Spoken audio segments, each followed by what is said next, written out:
Now looking at page 21 of the draft local area plan, and this theme is about the need for diverse housing and lifestyles.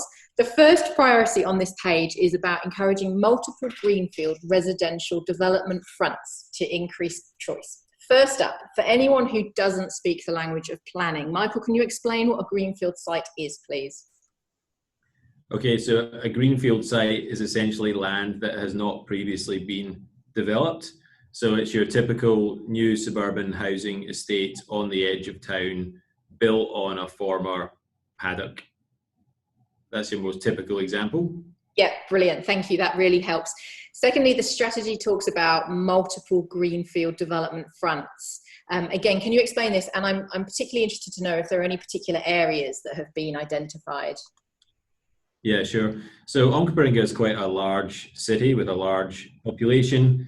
And we need to make sure that there are housing choices around the city, and also housing choices in terms of different sizes of housing and different lifestyle opportunities.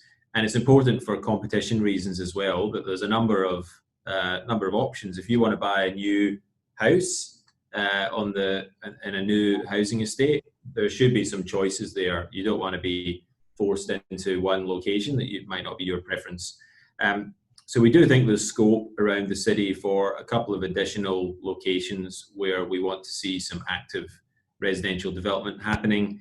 And some of the locations I've mentioned before around Hackham and Aldinga are probably are two of the examples where we think it would be a good thing to see some more residential development happen in those areas to help with that diversity and competition.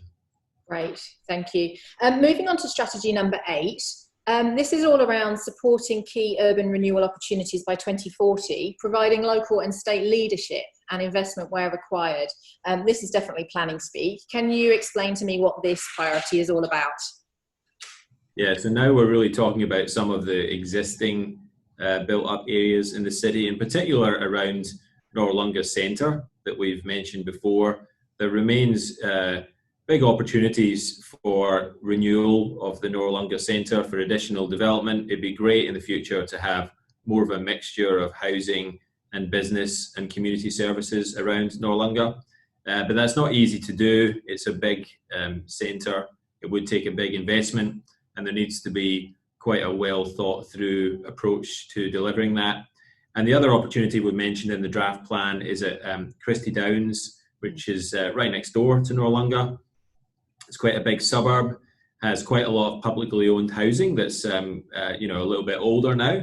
And there is the potential to have what we call an urban renewal project there, where some of that housing might be redeveloped and modernised, and maybe some additional housing options be introduced as well over time. And there have been some master plans that have been written over the past, say, 10 years to look at those opportunities. But there really needs to be some strong local and state government partnerships to help deliver on those opportunities.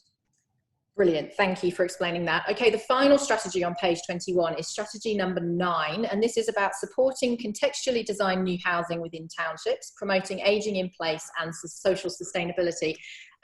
This sounds quite exciting. Can you clarify for me what contextually designed new housing is, and also the terms ageing in place and social sustainability? Again, if you can do that briefly, that would be amazing.